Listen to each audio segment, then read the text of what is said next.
हर पीर से जुमा अपने फेवरेट शो न्यूज़ आई को यूट्यूब पर देखने के लिए डॉन न्यूज़ के ऑफिशियल यूट्यूब चैनल पर आइए, उसको सब्सक्राइब कीजिए और बेल आइकन को प्रेस कीजिए।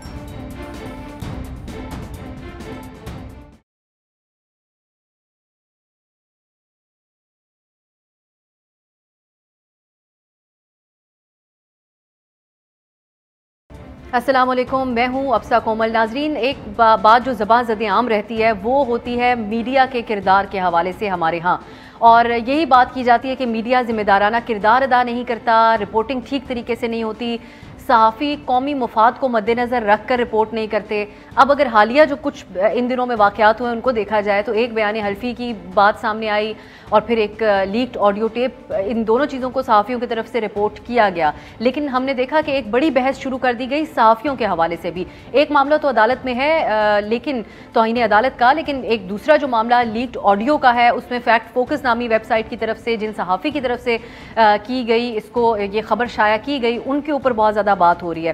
फिर प्राइम मिनिस्टर इमरान खान साहब ने भी आज गुफ्तगू की है और वो इस चीज़ के अराउंड है जो मरियम नवाज़ की ऑडियो टेप गर्दिश कर रही है, जिसको उन्होंने एतराफ़ भी किया कि उनकी अपनी ही आवाज़ में है। उसके बारे में एक बहस चल रही है इस वक्त मीडिया में और सहाफ़ती तंजीमों की तरफ से भी उसके ऊपर एहतजाज किया गया। प्राइम मिनिस्टर साहब ने एक इजलास के बाद उस बारे में बात की और कहा कि नून लीग ने मीडिया में तफरीक पैदा की और ये एक फाशिस्ट किस्म का रवैया है। और सवाल भी उन्होंने उठाया कि मरियम नवाज़ ने मीडिया इदारों को इश्तिहार बंद करने वाली किस हैसियत में उन्होंने इश्तिहार बंद किए। अब अगर देखा जाए तो मीडिया की आज़ादी यकीनी बनाने का नारा लगाया गया था पीटीआई की तरफ से भी, लेकिन जब वो इक़्तिदार में आए तो पीटीआई हुकूमत ने पहले दिन से मीडिया को निशाना बनाना शुरू कर दिया। ख़ासकर उन लोगों को जो तनकीद करते हैं, सहाफ़ी तनकीदी सहाफ़त करते हैं, उनका ट्रैक रिकॉर्ड अक्सर ऐसे सहाफ़ी उनका देखा जाए जो भी हुकूमत होती है उसके ऊपर तनकीद की जाती है उन लोगों की तरफ से, लेकिन मुख्तलिफ तरीक़ों से इस तरह के सहाफ़ियों की हौसला शिकनी की जाती रही पीटीआई की हुकूमत की तरफ से। और फिर सहाफ़ियों पर हमले भी बढ़ गए जिनमें जिस पे हुकूमत पे ये तनकीद होती है कि तहकीकात नहीं की गई, खासकर इस्लामाबाद में होने वाले जो वाक़यात थे जिनकी वीडियोज़ अवेलेबल थीं। लेकिन पीटीआई हुकूमत के दौर में Pakistan world press freedom index के हवाले से भी मज़ीद 6 पॉइंट्स नीचे गिरा, 139 से 145 नंबर के ऊपर पाकिस्तान पहुँच गया। 2017 में Pakistan world press freedom index में 139 नंबर के ऊपर था, जो कि पीटीआई के दौर में, जिसे हमने आपको बताया कि नीचे गया है। तो ये मामला तो पीटीआई के हवाले से हैं, लेकिन जो सवाल मरियम नवाज़ की बयान के बाद उठा है, बुनियादी तौर पे यही वजह है जिस वजह से आज हम इसको मौजू भी बना रहे हैं अपने प्रोग्राम का। एक बहस छिड़ गई है इस मामले के ऊपर, तो यही बात कि क्या अपने दौरे हुकूमत में तमाम जो सियासी जमातें हैं उनका एक ही जैसा तफरीक वाला रवैया है सहाफ़ियों के साथ, और जो एक्सपेक्टेशन सहाफ़ियों के साथ रखी जाती हैं कि वो कौमी मफादात और तमाम मफादात और सबके जज्बात को तमाम सियासी जमातों, वज़राए आज़म हो या अपोजिशन, सबको मद्देनज़र रख के रिपोर्ट करेंगे, तो क्या ये एक्सपेक्टेशंस दुरुस्त हैं? इसके ऊपर आज प्रोग्राम में हम सहाफ़ियों से बात करेंगे और भरपूर डिबेट करेंगे और फिर कुछ जिक्र करेंगे कि जो हमारी कौमी सियासत मुबैना ऑडियो टेप के गिर्द घूम रही है और एक वीडियोज़ की बात की जा रही है, इसके क्या नताइज निकलेंगे। इस सिलसिले में एक अहम खबर आज गया, इस्लामाबाद हाई कोर्ट ने ऑडियो टेप की बुनियाद पर मरियम नवाज़ और शाहिद खाकान अब्बासी के खिलाफ जो तौहीन अदालत की दरख्वास्त दायर की गई थी उसको नाकाबिल समात करार दिया। और chief justice Islamabad high court ने ये रिमार्क्स दिए कि जो साबिक चीफ जस्टिस है साकिब निसार, वो रिटायरमेंट के बाद इनफरादी हैसियत में उनके ऊपर तनकीद की गई है, तो वो साबिक हो गए तो तौहीन अदालत नहीं बनती। अगर वो चाहें तो हत्या की इज्जत का दावा दायर कर सकते हैं, यानी साकिब निसार साहब कर सकते हैं। इस सब मामलात के ऊपर बात करेंगे हम आज के प्रोग्राम में। हमारे साथ हैं सहाफ़ी अतहर काज़मी और एंकर पर्सन आदिल शाहज़ेब, और मेरे साथ स्टूडियो में तशरीफ़ फरमा है सहाफ़ी editor Urdu news editor reporting है आप उर्दू न्यूज़ के वसीम अब्बासी। आपका भी तवील तजुर्बा है सहाफ़त में, हमारे तीनों जो मेहमान हैं इनका। तो हम पहले आगाज़ ये जो सहाफ़त के ऊपर एक बहस छिड़ गई है इससे ही करेंगे और आप लोगों से आप रहनुमाई हासिल करेंगे। आदिल, मैं आपसे स्टार्ट कर लेती हूँ क्योंकि बड़ी बुनियादी बात है। सबसे पहले मरियम नवाज़ के हवाले से यहीं से हम आगाज़ करते हैं। ये इट्सेल्फ बतौर सहाफ़ी आप इस मामले को कैसे देखते हैं?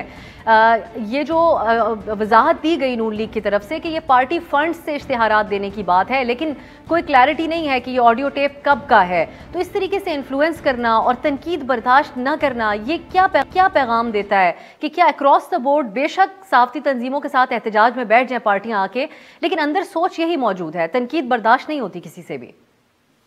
देखिए, एक तो अब सा हमारी जो पॉलिटिकल पार्टीज हैं, ये जब गवर्नमेंट में होती हैं इनका रवैया बिल्कुल डिफरेंट होता है। जब गवर्नमेंट से बाहर बैठती हैं इनका रवैया यकसर जब ओपोजिशन में होती हैं वो डिफरेंट होती है। यही इमरान खान साहब जो हैं वो हामिद मीर साहब के साथ बाहर बैठकर रोड पर इन्होंने शो किया था जब उन पर सेंसरशिप लगी थी। लेकिन आज आप देखें कि हामिद मीर साहब कहाँ बैठे हुए हैं, खान साहब प्राइम मिनिस्टर हैं। तो बात यह है कि जहां तक मरियम नवाज की बात है तो उन्होंने पहले तो ये है कि उनको क्रेडिट देना चाहिए। पाकिस्तान में तो ऑडियोज वीडियोज आ जाती हैं, लोग कहते हैं मेरी आवाज नहीं है, ये मैं नहीं हूं, ये फैब्रिकेटेड नहीं है। उन्होंने मान तो लिया, लेकिन अब ये है कि नून लीग को ये इंश्योर करना पड़ेगा कि उस वक्त जो आपसे गलतियां हुई हैं, क्या जब आप बरसर इक्तिदार आइंदा आएंगे तो क्या आप इसी तरह चैनल्स में तफरीक डालेंगे। खान साहब की ये बात बिल्कुल दुरुस्त है कि मीडिया में तफरीक डालना जो है वो फाशिस्ट रवैया है, लेकिन खान साहब को खुद से पूछना चाहिए कि इन 3 सालों में क्या मीडिया में तफरीक नहीं है? क्या हमें नहीं पता कि हुकूमत के मंजूर नजर चैनल कौन से हैं और हुकूमत के जेर अताब चैनल्स कौन से हैं? पिछले 5 सालों में जो फवाद चौधरी साहब ने डेटा रिलीज किया कि जी फलां चैनल को 3 अरब मिले और जो गवर्नमेंट के खिलाफ था उनको सिर्फ 8 करोड़ के इश्तेहारात मिले। हम मानते हैं कि ये ठीक नहीं है, रवैया दुरुस्त नहीं है, लेकिन इन 3 सालों का भी डेटा रिलीज किया जाए कि किस किस चैनल को कितने कितने इश्तेहारात मिले। क्योंकि देखिए असल जो विक्टिमाइज होते हैं ना अफसा, उसमें हम सहाफी होते हैं और जो वर्कर सहाफी है जिसकी कैमरामैन की और रिपोर्टर की 30 से 50 हजार तनख्वाह है, तो यही चैनल्स जो हैं ये जनाब 6-6, 7-7 महीने जो कि अरबों रुपए ले रहे होते हैं उनको तनख्वाहें नहीं देते। 30% जो है वो कट्स इमरान खान साहब के दौर में लगे। क्या उन्होंने मीडिया मालिकान को बुला के पूछा कि जी ये आपने क्यों और कैसे किया? और दूसरी बात ये है कि देखें आपने जिस तरह अपने OCIA में किया कि फ्रीडम इंडेक्स में हम 139 से 145 तक आ गए हैं, तो बकौल इनके जो मरियम नवाज मीडिया को मैनेज कर रही थी इश्तेहारात के जरिए तो हम 139 पे थे। अब कोई भी अगर मैनेज नहीं कर रहा तो हम कैसे 149 पे 145 पे आ गए? तो ये सवालात जो है फवाद चौधरी साहब को भी खुद से पूछना चाहिए, इमरान खान साहब को भी पूछने चाहिए। असद तूर पर हमला इनके दौर में हुआ, अफसार आलम पर हमला इनके दौर में हुआ, मुर्तजा सलंगी घर बैठा हुआ है, तलत हुसैन घर बैठा हुआ है, बहुत सारे साफी जो हैं वो इस दौर में निकाले गए। तो अगर हम ये कहें उनसे जब सवाल हुआ जी जी, लेकिन इस गवर्नमेंट में जो है बिल्कुल फ्रीडम एक्सप्रेशन और आजादी जो है वो हम सबको हासिल है। तो आपको भी पता है, हमें भी पता है कि इन 3 सालों में हमें कितनी आजादी हासिल रही है। बिल्कुल आदिल, और जब सवाल हुआ उनसे, फवाद चौधरी साहब से सवाल हुआ तो उन्होंने बहुत से सहाफ़ियों को सहाफ़ी मानने से इनकार कर दिया। तो अब यहाँ पे भी हम भी डिबेट यही कर रहे हैं कि आपकी नज़र में कोई सहाफ़ी किस नौयत का सहाफ़ी है, कितना जिम्मेदाराना काम करता है। लेकिन सहाफ़ी तो है, एक मुख्तलिफ ओपिनियन भी है, तनकीद भी हो सकती है। अतर आपकी नज़र में हुकूमत हमें हर आए रोज़ आके इस मामले के ऊपर लेक्चर देती है और बहुत ज़्यादा उनका फोकस इस चीज़ के ऊपर है कि किस तरीके से रिपोर्टिंग की जाए, कौन से ग्रुप्स हैं जो हमारे मुखालिफ हैं, बड़ा खुल के लोगों के नाम लेते हैं। जैसा मैंने कहा कि एक इंटरनेशनल इंटरव्यू के दौरान जब फवाद साहब से सवाल भी हुआ तो उन्होंने कहा फला जो है उनको तो वो तो सहाफ़ी मानते ही नहीं है। तो हुकूमत ने खुद क्या मुख्तलिफ कर लिया? PTI की हुकूमत ने कम अज़ कम ये इश्तिहारात वाला मामला ही प्राइवेट सेक्टर की तरह कर देते, रेटिंग्स की बुनियाद पर इश्तिहारात दिए जाते। देखिए, ये जिस तरह पहले भी एक्सप्लेन किया गया कि यहाँ पे जिसकी भी हुकूमत हो, हुकूमत के अंदर उनका रवैया डिफरेंट होता है, जब अपोजिशन में होते हैं तो उनका रवैया डिफरेंट होता है। लेकिन प्रॉब्लम यहाँ पे एक तरह से ये है कि आज़ादी सहाफत के यहाँ पे चैंपियन कौन लोग बन रहे हैं। हामिद मीर साहब का जिक्र हुआ, हामिद मीर साहब की अपनी वीडियो अभी भी रिकॉर्ड के ऊपर मौजूद है। उन्होंने कहा कि मैंने खबर दी और मुझे नवाज शरीफ साहब का कॉल आई कि अगर तुमने ये खबर वापस नहीं ली तो तुम्हारे एडिटर को जेल में डाल देंगे, और फिर एडिटर को जेल में डाल भी दिया गया। इसी मुल्क में हमने देखा कि जंग अखबार 2 सफ़ों के ऊपर छपा। इसी मुल्क के अंदर हमने देखा कि बहुत सारे चैनल्स के ऊपर पाबंदियां भी लगी और अखबारात में माजी के ऊपर किस किस्म के हालात रहे वो भी हमारे सामने है। तो प्रॉब्लम ये है कि ये जो सिलेक्टिव आउटरीच है ना, ये इशू है कि इमरान खान करे या नवाज शरीफ करे या बिलावल करे तो हर कोई अपनी अपनी साइड चुन लेता है। ये नहीं होना चाहिए कि असद तूर के ऊपर हमला हो गया तो दुनिया जो है वो जमीन आसमान बंदा सर पे उठा ले, अजीज मेमन मारा जाए। एक भी सहाफ़ी ने आज तक किसी ने नाम लिया है अजीज मेमन का, कराची जो इसको सिंध के अंदर मारा गया, नाज़म जोखियों को जो मारा गया। अब आप सोच लें कि अगर नाज़म जोखियों की जगह इस्लामाबाद के अंदर किसी की सहाफ़ी के साथ इस तरह होता या अजीज मेमन के साथ इस तरह होता तो उसके ऊपर कितनी यहाँ पे तंजीमें मुजाहरे भी करती, सहाफ़ी प्रोग्राम भी करते। लेकिन ये सिलेक्टिव जो आउटरीच है ना वो मसला है। दूसरी बात यह है कि सहाफ़ी कौन है या कौन नहीं है, आजकल के दौर में देखें, ये सिटीजन जर्नलिज्म का दौर है। यहाँ पे जो बड़े बड़े बैन अल-अक़वामी नशरियाती इदारे भी हैं ना, उनके मेन बुलेटिन सीरिया से, इराक से आने वाली जो वीडियो फुटेज है, मोबाइल फुटेज, उससे शुरू हो रहे होते हैं। तो आजकल तो हर कोई कंट्रीब्यूट करता है, हर कोई सहाफ़ी है, लेकिन यहाँ पे प्रॉब्लम ये है कि जब आप तज़िया करते हैं, आप अपनी राय दे सकते हैं, कोई भी सहाफ़ी पॉलिटिकल नहीं हो सकता। ये नहीं हो सकता आप सुबह से शाम तक सियासत को कवर करें, सियासत के ऊपर रिपोर्ट करें और आपका अपना कोई सियासी नजरिया ना हो, या आप किसी को सही ना समझते हो या गलत ना समझते हो, तो ये आपका हक है। लेकिन यहाँ पे हमने ये देखा है कि यहाँ पे खबर में बदनीति की जाती है, खबर झूठी दी जाती है। यहाँ पे पानामा की JIT से पहले कह दिया जाता है कि नवाज शरीफ तो बेगुनाह साबित हो गया, बाद में माफी मांग ली जाती है। तो यहाँ पे खबर के अंदर जो बदनीति है ना, वो एक डिफरेंट चीज है। बाकी जो सहाफ़ी हैं, वो तो मैं कहता हूँ जितने भी सहाफ़ी हैं सब सहाफ़ी हैं, किसी को कोई हक नहीं है कि वो किसी को सर्टिफिकेट दे सहाफ़त का या हुब्बुल वतनी का या गद्दारी का। तो मैं तो कहता हूँ कि सारे सहाफ़ी और सब अपनी अपने ज़मीर के मुताबिक काम कर रहे हैं। बिल्कुल सही, इसको हम मजीद भी एक्सप्लोर करेंगे। सिलेक्टिव वसीम, आपकी नज़र में आउटरीच इस तरह की है, आप समझते हैं, या ये फ़र्क है कि कहीं पे अटैक हो रहा है सहाफ़ी के ऊपर, कहीं पे तनकीद हो रही है, इसमें क्या फ़र्क किया जाना चाहिए या अक्रॉस द बोर्ड? मैं वैसे इस मामले के ऊपर मरियम नवाज़ की जो ऑडियो है, इसके ऊपर तो तमाम मीडिया को हम देख रहे हैं, तमाम सहाफ़ी तंजीमें एक पेज पे होकर बात कर रही हैं, खासकर ये वो चैनल्स हैं जिनकी तरफ से जो दूसरे चैनल्स को और उनको भी निशाना बनाया जाता रहा है उस तरह की बात ना करने पे, जो एक पॉपुलर ओपिनियन होता है। तो आपको लगता है सिलेक्टिव आउटरीच होती है?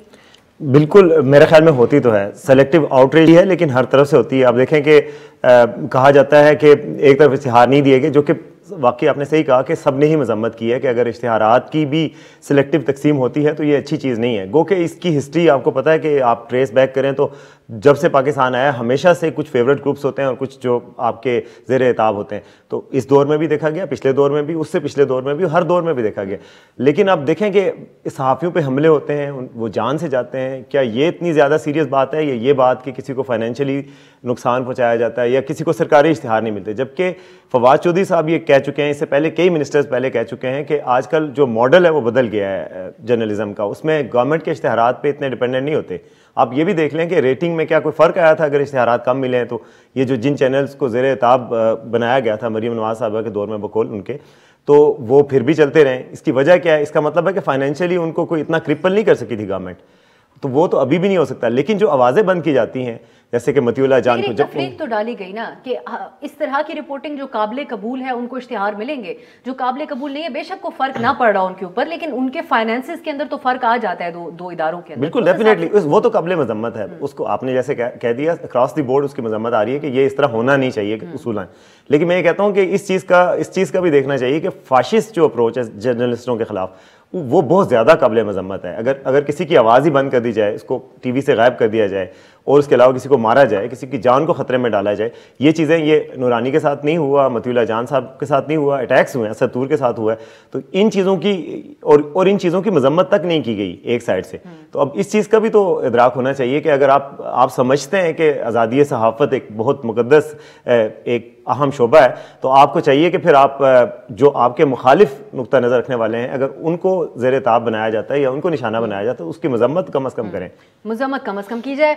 एक ब्रेक की तरफ मुझे जाना है, ब्रेक से वापस आके स्पेसिफिक ज़रा इसके ऊपर बात करेंगे। जिस तरह से अतर ने भी जिक्र किया कि हामिद मीर साहब ने, ब्रेक से पहले ही बात कर लेते हैं, अतर आपने भी जिस तरह जिक्र किया हामिद मीर साहब के साथ भी मामला पेश आते रहे, और ये सवाल अगर मैं आदिल साहब की तरफ लेके जाऊँ कि आदिल, मरियम नवाज़ के बतौर एक सियासी लीडर, एक सियासी रहनुमा, उनकी पर्सनैलिटी के हवाले से, क्योंकि इस तरह की बात हमने पहले नहीं सुनी थी, उनको हम देखते थे कि सहाफ़ती तंजीमों के प्लेटफॉर्म्स पे जाके आज़ादी सहाफ़त के बारे में भी वो कुछ दिन पहले तक बात कर रही थी, और उनकी जमात की तरफ से ये जो सहाफ़ियों पर अटैक होते हैं उनकी तस्वीर ट्विटर DP पे लगाकर और इस तरीके से बड़ा एहतजाज किया जाता था। क्या ये उनकी पर्सनैलिटी की दूसरी साइड उजागर हुई है इस ऑडियो से कि उनको भी तनकीद बर्दाश्त नहीं है? बजाते खुद मरियम नवाज़ के हवाले से कैसा है ये खबर? देखिए, एक तो मैं इसको ये कहूँगा, अब हमें पता नहीं है वीडियो 3 साल 4 साल पुरानी है, कब की है ये वीडियो, लेकिन पीपल इवॉल्व, पॉलिटिशियन सीखते हैं, मेच्योरिटी की तरफ जाते हैं। खान साहब जो है किसी ज़माने में उन्होंने मुशर्रफ के रेफरेंडम को सपोर्ट किया, खुद नवाज शरीफ साहब जो हैं वो हम सबको उनका माजी पता है, लेकिन आज वो आइन और कानून की बालादस्ती की बात कर रहे हैं। तो मेरे ख्याल में कि एक तो ये हो गया कि बेनिफिट ऑफ द आदिल, अगर इवॉल्व होने वाली बात, sorry to cut you off, अगर इवॉल्व होने की बात होती तो वो उस एतराफ के साथ एक माजरत भी कर लेती। उनकी जमात की तरफ से जो वजाहत सामने आई, उन्होंने कहा तो बड़ी बहादुरी का काम किया, उन्होंने मान लिया इस बात को। नहीं, देखिए, माजरत बिल्कुल उनको करनी चाहिए थी, लेकिन उन्होंने साथ में जो डिस्क्लेमर बाद में लगा दिया कि जी ये पार्टी फंडिंग की बात हो रही है। तो अब ये अब इंफॉर्मेशन मिनिस्ट्री पे है कि वो बाकायदा, जो फवाद चौधरी साहब ने कहा है कि जी हम तहकीकात करके और ट्यूसडे को हम सामने लेके आएंगे कि असल में फैक्ट्स और फिगर्स क्या थे इनके दौर में, फिर ही हम उस पर तबसरा कर सकेंगे कि क्या वाकई उनको माफी मांगनी चाहिए या नहीं। लेकिन देखिए, यहाँ पे तो गलती, यहाँ पे सिर्फ एडमिट करना कि हाँ ये मेरी आवाज है, मैंने ये काम किया था, वो भी पाकिस्तान में हम शाज़ो नाज़िर देखते हैं। और दूसरा, जहां तक आपने तनकीद की बात की, तो पाकिस्तान में टॉप टियर पॉलिटिकल लीडरशिप, आप नून लीग से शुरू करें, तहरीक इंसाफ, पीपल्स पार्टी, जमात इस्लामी और JUI तक आ जाए, खुद इनके अंदर जो जमात के अंदर जो कल्चर है वो तनकीद को बर्दाश्त नहीं करता। इनके मतलब सारी जमातें आप उठा के देख लें, हम जमहूरियत की बालादस्ती के लिए सुनते रहते हैं कि जी मुल्क में जमहूरियत होनी चाहिए, लेकिन पार्टी में जमहूरियत नहीं होनी चाहिए। आप मुझे बताएं ना कि क्या पीपल्स पार्टी में ऐसे लोग नहीं होंगे जो कि पीपल्स पार्टी की लीडरशिप से अच्छे लीडर साबित हुए भी हैं और अभी भी होंगे, या नून लीग में है या खुद तहरीक इंसाफ में है, लेकिन उनको कितना बोलना और कितना उनको अपनी लीडरशिप को वो क्रिटिसाइज कर सकते हैं? ऐसा नहीं होता, बड़ा कम। जो भी आपने देखा कि अगर पब्लिकली भी कोई एक स्टेटमेंट अपनी जमात की क़यादत के खिलाफ दे उसे साइड लाइन कर दिया जाता है। तो ये तनकीद, अपने ऊपर क्रिटिसिज्म बर्दाश्त करना, ये हमारी सियासी क़यादत का वतीरा ही नहीं है। ये सिर्फ मरियम नवाज की मैं बात नहीं कर रहा, खुद खान साहब जो हैं, जो भी उन पर तनकीद करे वो साइड लाइन हो जाता है। ये हमें भी पता है, कैबिनेट में भी जो कैबिनेट की प्रोसीडिंग्स हैं, जो जितनी चीजें हमारी सामने आई हैं, तो वो तो बिल्कुल शट अप कॉल देते हैं अपने बड़े सीनियर मिनिस्टर्स को जब वो तनकीद शुरू कर देते हैं। तो ये तो अब देखें ना, अगर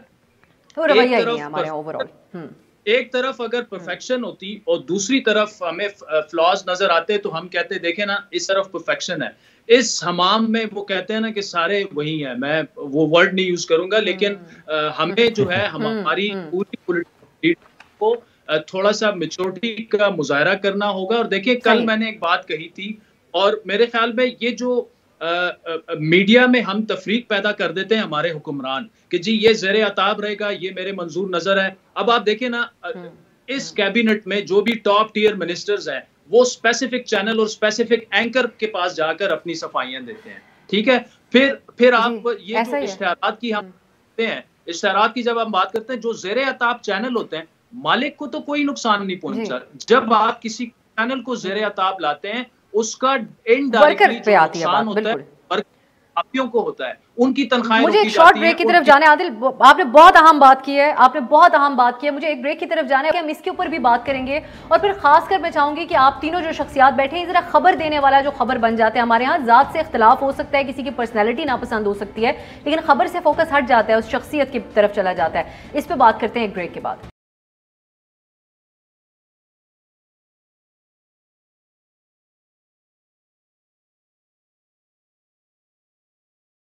ब्रेक के बाद खुश आमदीद। हम बात कर रहे हैं जिस तरीके से आजकल टॉपिक ऑफ डिस्कशन बना हुआ है मीडिया और सहाफ़त, और ख़ासकर ये जो एतराफ़ मरियम नवाज़ की तरफ से सामने आया, इसने एक बहस छेड़ दी है कि क्या तमाम जो सियासी जमातें हैं उनका रवैया तफरीक डालने वाला ही है, फ़र्क करने वाला है, तनकीद करने वालों को बर्दाश्त न करने वाला ही है।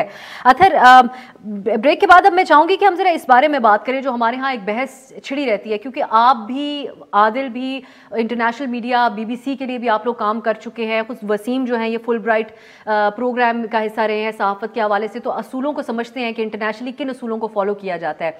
अब यहाँ पे अगर खबर एक सहाफ़ी ब्रेक करता है, वो कितनी भी क्रिटिकल है, एक इदारे से के हवाले से है, अगर जिस तरह के अदलिया के हवाले से या अंसार अब्बासी साहब की खबर हो, वो मामला तो चले अदालत के अंदर है, फिर उसके बाद ये दूसरा जो फैक्ट फोकस की तरफ से खबर ब्रेक की गई, इसमें टॉपिक ऑफ डिस्कशन वो दोनों सहाफ़ी क्यों बन गए? वो नापसंद हो सकते हैं, लेकिन डिस्कशन सिर्फ और सिर्फ उस खबर के अराउंड क्यों नहीं है? क्योंकि उन जज साहब ने बयान हल्फी को डिनाई नहीं किया, और ये वाली जो खबर है इसके ऊपर भी अभी तक कोई कार्रवाई ना साकिब निसार साहब ने अप्रोच किया अदालत को।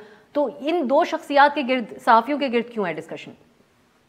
देखिए, पाकिस्तान में माहौल थोड़ा सा डिफरेंट है। अब डिपेंड यहाँ पे ये करता है कि कौन सा सहाफ़ी कौन सी खबर दे रहा है। अब आप ट्रैक रिकॉर्ड देख लें, यहाँ पे तो पूरे पूरे इदारे हैं, उनका एक ट्रैक रिकॉर्ड है कि उन्होंने किस किस्म की खबर देनी है, किसको सपोर्ट करना है। हमारे मुल्क के साबिक वजीर आजम कौमी असेंबली के अंदर बैठ के जब वजीर दाखिला मीडिया से कोई माफी मांग रहे थे तो वो पीछे से कह रहे थे कि उस चैनल का नाम लो। तो हम अपने मालूमात अगर खबर एग्जिस्ट करती हो, अगर खबर एग्जिस्ट करती हो तो आप सहाफी हैं, आप उसको रिपोर्ट करेंगे या नहीं करेंगे? जी देखिए, खबर एग्जिस्ट करती तो आप उसको जरूर रिपोर्ट करेंगे, लेकिन ये चीज एक समझने की है कि मैं आपको बीबीसी की मिसाल दे दूं कि जब इराक वॉर हो रही थी, बीबीसी ने खबर दे दी कि हुकूमत ने जो ये दावा किया है पार्लियामेंट के अंदर कि सद्दाम हुसैन 40 मिनट के अंदर weapons of mass destruction deploy कर सकता है, ये दावा जो है सेक्स्ड अप है, यानी इसके अंदर मुबालगा आराई की है हुकूमत ने इस दावे के अंदर। ये नहीं कहा कि ये झूठी खबर है। फिर हुकूमत ने कहा बीबीसी को अब आप साबित करें। To cut the story short, बाकी सब लोग इसकी तहकीकात खुद कर सकते हैं, गूगल कर सकते हैं। उसका नतीजा ये निकला कि वो रिपोर्टर भी सैक हुआ, उस खबर की जो सोर्स थे डॉक्टर कैली, उन्होंने खुदकुशी कर ली, बीबीसी के चेयरमैन को घर भेज दिया, इसलिए कि आप खबर नहीं साबित कर सके, आप ये नहीं साबित कर सके कि जो आपने कहा है कि वो ठीक है। तो ये कि खबर को आप खाली हर कोई खबर देना इतना आसान नहीं होता, उसके साथ साथ फिर आप उसको इन दिस केस अगर एक ऑडियो को एक इंटरनेशनल फर्म से, गैरेट डिस्कवरी से अपनी तरफ से सहाफ़ी तस्दीक करवाता है और उसके बाद उसको रिपोर्ट करता है, और दूसरे केस के अंदर भी बयान हल्फी जज साहब कहते हैं कि उसको एक्सेप्ट करते हैं कि ये मेरा ही बयान हल्फी है, नोटराइज्ड भी है, तो इस केस में दोनों सहाफ़ियों का नाम सामने आना और इसके ऊपर बात होना भी, इस केस में आपका क्या ख्याल है? देखिए इस केस में आप ये देखें ना कि जो जज साहब हैं वो नून लीग के नायब सदर हैं, वकला विंग के सिंध के, उनको मियां साहब ने चीफ जज लगाया, उनकी 6.5 लाख रुपया पेंशन है, जो उनके के बेटे क्या पंजाब के अंदर। तो जब मैं एज ए सहाफी इस तरह का कोई बंदा मुझे कोई चीज देगा तो मेरा फर्ज नहीं बनता कि मैं थोड़ा सा देख लूं कि यार इस बंदे की एफिलिएशन क्या है, ये बंदा जो है ये किसका बैकग्राउंड क्या है। दूसरी जो गैरेट डिस्कवरी की चीज आ रही है, क्या आपने वो फोरेंसिक रिपोर्ट देखी है? क्या वो फोरेंसिक रिपोर्ट किसी जगह पे पूरी शाया की गई है? क्या उसमें ये बताया गया है कि ये कितनी लंबी ऑडियो? गैरेट डिस्कवरी ने खुद कंफर्म किया है कि उन्होंने तस्दीक की है उसकी। लेकिन अथर मैं खैर अगेन मैं फिर इसी चीज के ऊपर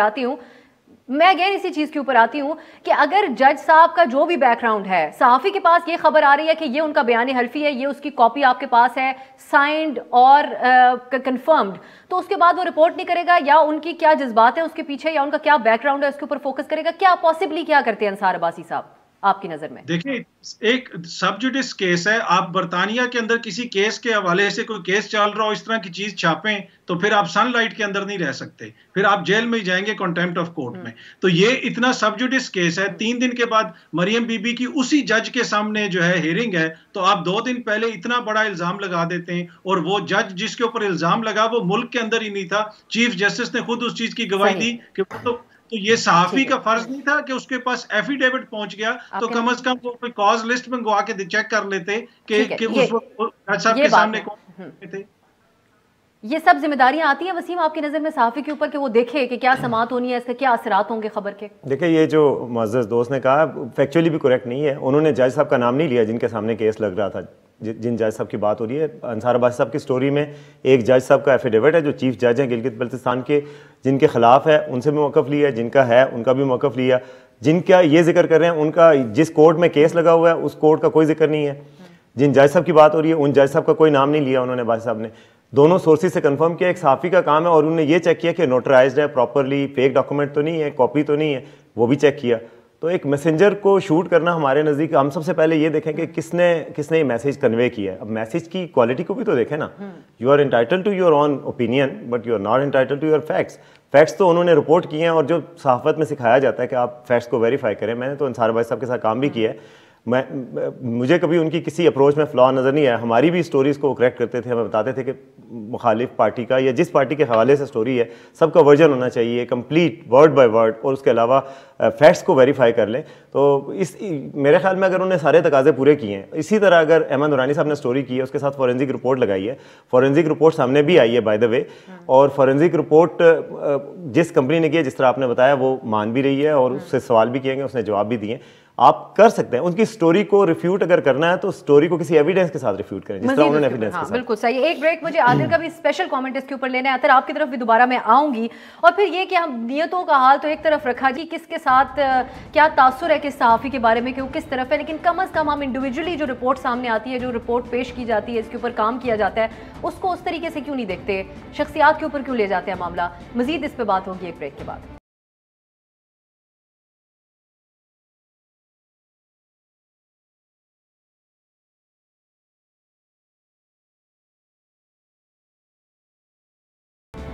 ब्रेक के बाद खुश आमदीद। हम बात कर रहे हैं सहाफ़त कैसी हो रही है, कैसी होनी चाहिए, क्योंकि अब ये एक डिबेट छिड़ चुकी है हमारे मुल्क में और ये आए रोज़ इसके ऊपर बात तो होती है। सहाफ़ियों के ऊपर जो तरीक़ाकार है हमारा सहाफ़त करने का, उसके बारे में भी बात होती रहती है। लेकिन अब बहस एक कदम आगे बढ़ चुकी है। आदिल, ब्रेक से पहले इस तरह बात हो रही थी, अब आप भी इन मामलों को बहुत बेहतर तरीके से समझते हैं, एक प्राइम टाइम शो करते हैं, कई साल से रिपोर्टिंग करते आ रहे हैं। अगर आपके पास एक एक्सक्लूसिव खबर हो तो आप उसको ब्रेक करने से पहले क्या ये सोचेंगे कि कौमी मफाद में जाती है या नहीं जाती, इसके आगे जाके नताइज क्या हो सकते हैं, अनलेस के कोई बहुत सीरियस इशू है और दोनों साइड का पॉइंट ऑफ व्यू भी शामिल किया जा रहा है उसके अंदर।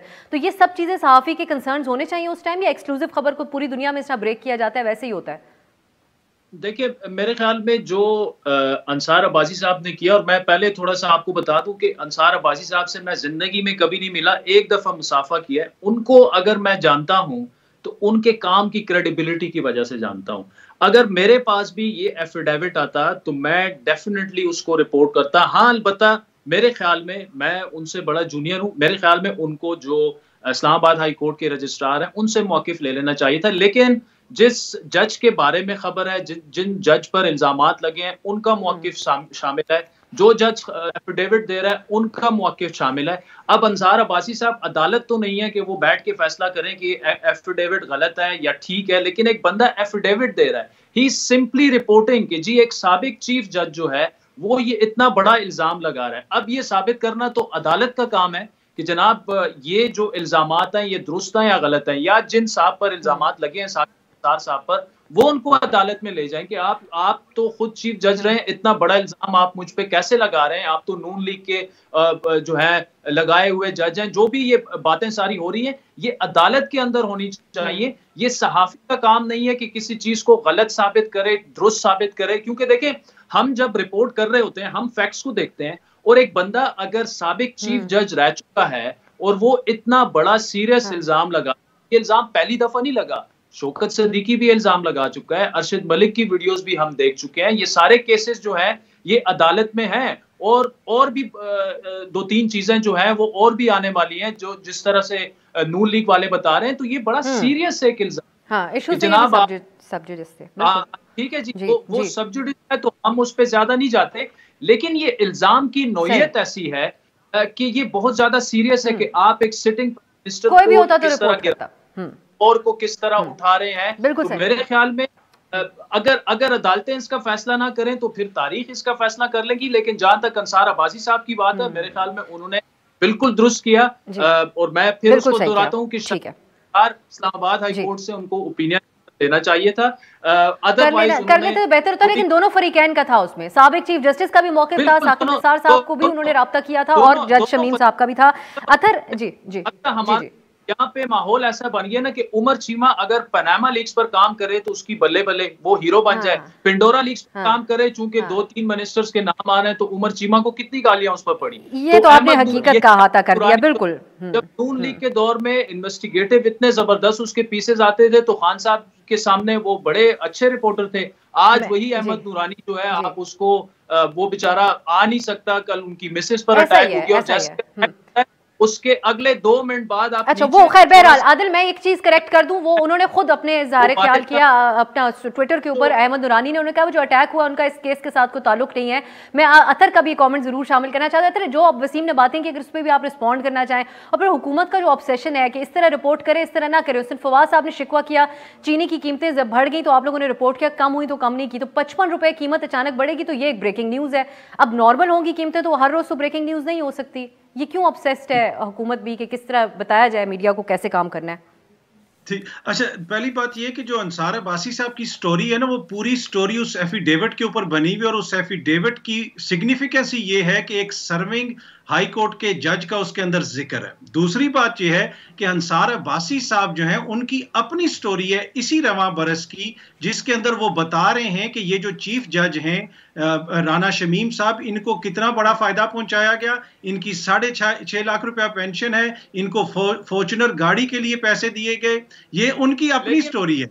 तो जब उनको खुद पता है, ये सिर्फ अंसार अब्बासी की क्रेडिबिलिटी आपको शो करता है कि वो राना शमीम को पहले उन्होंने उनके खिलाफ स्टोरी की, फिर जब ये स्टोरी आई तो वो भी रिपोर्ट कर दी। Just show how balance of ठीक है, इसमें मैं ये नहीं कह रहा कि जी उनकी क्रेडिबिलिटी नहीं, मैं सिर्फ ये बात कर रहा हूं कि Ansar Abbasi was well aware कि ये शख्स जो है ये इसको नवाजा है नवाज लीग ने, तो जब उसकी तरफ से कोई चीज आएगी तो उसको 2 दफा मुझे चेक करना चाहिए, मुझे हाई कोर्ट से चेक करना चाहिए, यहां से करना चाहिए। तो ये एक है। दूसरी बात ये है कि जहां तक इस हुकूमत का ताल्लुक है, दुनिया में कहीं पे भी हुकूमत हो, उनका दिल यही होता है कि रावी सब सुख चैन लिखे। यही हुकूमत थी जब माजी में 1 रुपया भी ऊपर जाता था तो ये कहते थे कि बिल जला दो।